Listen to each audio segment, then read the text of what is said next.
Hello bachcho, let's read the question. Borazine is called inorganic benzene, minimum view of its ring structure with alternate BH and NH groups. Which of the following statements is correct about borazine? Option A, each B and N atom is sp2 hybridized. Option B, borazine satisfies the 4n plus 2 Huckel's rule.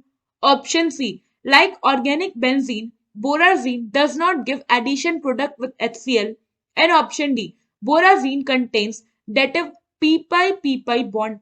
So question में हमें क्या कह रहा है कि जो बोराजीन है इसे हम लोग इनऑर्गेनिक बेंजीन के नाम से भी जानते हैं क्योंकि इसका जो रिंग स्ट्रक्चर अगर आप देखोगे तो इसमें अल्टरनेट पोजीशन पे BH और NH ग्रुप एड ऑन है। हमें बताना है इनमें से कौन सा स्टेटमेंट जो है जो बोराजीन के रिस्पेक्ट में करेक्ट है। तो सबसे पहले तो हम बोराजीन का स्ट्रक्चर देखते हैं। तो बोराजीन का जो फॉर्मूला है ये होता है B3N3H6 और इस पे अल्टरनेट पोजीशन पे आपको BH और NH ग्रुप देखने को मिलेगा। तो सबसे पहले ये हो गया एक बोरॉन ग्रुप। नाउ इसके साइड में हो गया एक नाइट्रोजन ग्रुप, यहाँ पे भी एक नाइट्रोजन ग्रुप, यहाँ पे एक बोरॉन ग्रुप, यहाँ पे एक बोरॉन ग्रुप और ये हो गया nitrogen group. Now alternate position पे यहाँ आपको बोरॉन और नाइट्रोजन के बीच में डबल बॉन्ड देखने को मिलेगा। डबल बॉन्ड, ये हो गया सिंगल बॉन्ड और ईच यहाँ पे जो बोरॉन और नाइट्रोजन एटम है इस पे आपको एक एक हाइड्रोजन ग्रुप देखने को मिलेगा, हाइड्रोजन एटम देखने को मिलेगा। नाउ ये जो अगर आप स्ट्रक्चर देखो तो ये जो हमारा बोराजीन स्ट्रक्चर है ये सिमिलर टू है बेंजीन। सो और अगर आप इसके एरोमेटिसिटी देखो तो ये क्या एक एरोमेटिक कंपाउंड है क्योंकि इस पे टोटल 1 2 and 3 थ्री पेयर्स यानी कि 6 पाई इलेक्ट्रॉन है। और हमें पता है कि अगर हमारा कंपाउंड में 6 पाई इलेक्ट्रॉन है तो वो जो हमारा कंपाउंड है वो एरोमेटिक कंपाउंड होगा। ये होता है एज पर दी हकल्स रूल। सो हकल्स रूल की अगर आप बात करो सो हकल्स रूल क्या कहता है कि अगर जो कंपाउंड है वो 4n+2 रूल को सेटिस्फाई करे तो वो कंपाउंड जो होगा एरोमेटिक होगा। या आप कह सकते हो 4n+2 पाई इलेक्ट्रॉन्स एंड अगर वो 4n पाई इलेक्ट्रॉन्स को रूल को फॉलो करे या सेटिस्फाई करे तो वो कंपाउंड होगा एंटी एरोमेटिक। तो क्योंकि हमारे कंपाउंड में 6 पाई इलेक्ट्रॉन है इट मींस कि ये एरोमेटिक कंपाउंड है। नाउ फर्स्ट ऑप्शन को देखें तो यहाँ पे क्या कह रहा है कि जो बोरॉन है और नाइट्रोजन एटम है ये sp2 हाइब्रिडाइज्ड है। तो यहाँ हमसे बेसिकली हाइब्रिडाइजेशन स्टेट पूछा है। तो हाइब्रिडाइजेशन कैसे निकलता है? हाइब्रिडाइजेशन पता करने के लिए किसी भी सेंटर एटम का हम पता करते हैं steric number. Now steric number होता है कि उस सेंट्रल एटम ने कितना सिग्मा बॉन्ड बनाया है दूसरे एटम के साथ प्लस उस पे कितने लोन पेयर हैं। तो यहाँ पे अगर हम बोरॉन के रिस्पेक्ट में बात करें तो यहाँ पे अगर आप देखो तो जो बोरॉन है इसने यहाँ पे total 1 2 and 3 three sigma bond बनाया है। और अगर आप लोन पेयर की बात करो तो यहाँ पे इस पे कोई भी लोन पेयर नहीं है।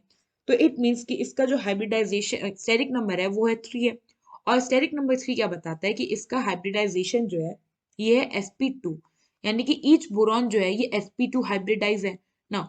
नाइट्रोजन के रिस्पेक्ट में अगर बात करो आप तो ईच नाइट्रोजन ने 3 सिग्मा बॉन्ड बनाया है और कोई भी लोन पेयर नहीं है। तो इट मीन्स इसका स्टेरिक नंबर आ गया 3 और इसका भी हाइब्रिडाइजेशन हो गया sp2 यानी कि ईच नाइट्रोजन एटम यहाँ पे sp2 हाइब्रिडाइज है। सो यहाँ पे अगर आप देखो तो स्टेटमेंट में भी अभी यही कहा था ऑप्शन में कि sp2 हाइब्रिडाइज है ईच बोरॉन और नाइट्रोजन एटम। सो यहाँ पे हमारा ऑप्शन ए जो है ये करेक्ट है। नाउ सेकेंड ऑप्शन की बात करें तो यहाँ पे क्या कह रहा है कि जो बोराजीन है ये सेटिस्फाई करता है 4n+2 हकल्स रूल। तो अभी मैंने बताया कि जो बोराजीन है ये 4n+2 रूल को सेटिस्फाई करता है इसलिए ये एरोमेटिक कंपाउंड है। तो यहाँ पे जो हमारा बी ऑप्शन है ये भी क्या है करेक्ट है ना। यहाँ पे ये हो गया फर्स्ट ऑप्शन के रिस्पेक्ट में, ये हो गया सेकंड ऑप्शन के रिस्पेक्ट में। थर्ड ऑप्शन में क्या कह रहा है कि ऑर्गेनिक बेंजीन की तरह ही जो बोराजीन है वो रिएक्ट या कह लो ये एडिशन प्रोडक्ट नहीं देता है HCl के साथ। सो आप इसका अगर रिएक्शन देखो यहाँ पे थर्ड रिएक्शन में तो जो बोराजीन है यानी कि B3 हो गया, ये हो गया N3 B3 N3 H6। तो ये क्या होता है, ये बेसिकली 3 HCl मॉलिक्यूल के साथ रिएक्ट करता है और हमें एक कंपाउंड देता है which is B3 N3 H9 NCl3। और यहाँ पे जो क्लोरीन एटम है ये बॉन्ड होता है बोरॉन पे। So here chlorine is bonded to boron and ये यहाँ पे क्या है, ये एडिशन रिएक्शन। सो अगर आप इस रिएक्शन को देखोगे तो ये कुछ ऐसा होता है जैसे अभी हमने यहाँ पे स्ट्रक्चर में देखा था कि बोरॉन और नाइट्रोजन पे अल्टरनेट पोजीशन पे डबल बॉन्ड है। तो हम इसका स्ट्रक्चर अगर फिर से ड्रॉ करें तो ये हो गया बोरॉन, ये हो गया nitrogen, another nitrogen, boron, boron, फिर ये हो गया नाइट्रोजन। अल्टरनेट पोजीशन पे हम बना देते हैं यहाँ पे डबल बॉन्ड और ईच एटम पे क्या है, एक एक हाइड्रोजन ग्रुप। ना यहाँ पे क्या होगा अगर आप देखो तो जो बोरॉन है सबसे पहले तो हम इसका यहाँ पे हाइब्रिडाइजेशन देखें तो बोरॉन का एटॉमिक नंबर है 5, इसका हाइब्रिडाइजेशन सॉरी इसका हम देखते हैं यहाँ पे इलेक्ट्रॉनिक कन्फिगुरेशन। तो इसका क्या हो जाएगा 1s2 2s2 2p1 and nitrogen का एटॉमिक नंबर है 7, इसका इलेक्ट्रॉनिक कन्फिगुरेशन हो जाएगा 1s2 2s2 2p3। नाउ अगर आप देखो यहाँ पे तो जो बोरॉन है एटम है उस पे क्या है, पी ऑर्बिटल है। पी ऑर्बिटल में हमें पता है पी ऑर्बिटल में हम 6 इलेक्ट्रॉन फिल कर सकते हैं। तो क्योंकि इस पे 1 इलेक्ट्रॉन है यानी कि ये 5 इलेक्ट्रॉन टेक कर सकता है। तो यहाँ पे 1 2 3 4 क्योंकि इसने 4 ही इलेक्ट्रॉन के साथ बॉन्ड किया यानी कि इस पे माइनस चार्ज होगा। और जो नाइट्रोजन है क्योंकि इसने मोर देन 3 बॉन्ड कर लिया तो इस पे क्या होगा प्लस चार्ज। तो सेम हर बोरॉन पे क्या होगा, यहाँ पे माइनस चार्ज होगा और हर नाइट्रोजन पे होगा आपका प्लस चार्ज।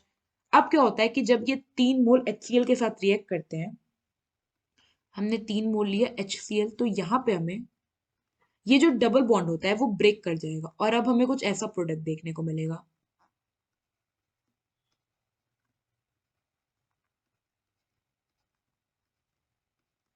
पहले से इन पे क्या था, एक एक हाइड्रोजन ग्रुप था। अब जब बॉन्ड टूटेगा तो क्या होगा, ये जो 3 क्लोरीन है ये ईच बोरॉन पे लग जाएंगे और जो ईच हाइड्रोजन है वो जाके नाइट्रोजन पे लग जाएगा। और अगेन यहाँ पे क्या होगा, हमारा जो नाइट्रोजन है इस पे प्लस चार्ज आ जाएगा, बोरॉन पे क्या होगा माइनस चार्ज आ जाएगा। तो यहाँ पे आपको ऐसा कुछ स्ट्रक्चर देखने को मिलेगा। इट मीन्स कि यहाँ पे जो हमारा सी स्टेटमेंट है ये इनकरेक्ट है क्योंकि इसमें क्या है कि ये HCl के साथ कोई भी एडिशन प्रोडक्ट नहीं देता है ना। फोर्थ में क्या कह रहा है कि जो बोराजीन है इस पे पीपाई पीपाई बॉन्ड होता है। तो आप यहाँ पे देखो जो हमारा इलेक्ट्रॉनिक कन्फिगुरेशन है तो यहाँ पे बोरॉन का पाई पी बॉन्ड और नाइट्रोजन का भी पी बॉन्ड इन्वॉल्व है। इट मीन्स यहाँ पे डबल बॉन्ड में पीपाई बॉन्ड होगा क्योंकि दोनों के केस में पी ऑर्बिटल क्या हो रहा है इन्वॉल्व हो रहा है। इट मीन्स यहाँ पे जो हमारा ऑप्शन डी है ये क्या है करेक्ट है। नाउ क्वेश्चन में हमसे क्या पूछा था कि इनमें से कौन सा स्टेटमेंट जो है ये बोराजीन के रिगार्डिंग करेक्ट है। सो यहाँ पे ऑप्शन ए, ऑप्शन बी और ऑप्शन डी ये तीनों ऑप्शन जो है ये करेक्ट है। आई होप आपको ये क्वेश्चन समझ आया होगा। Thank you.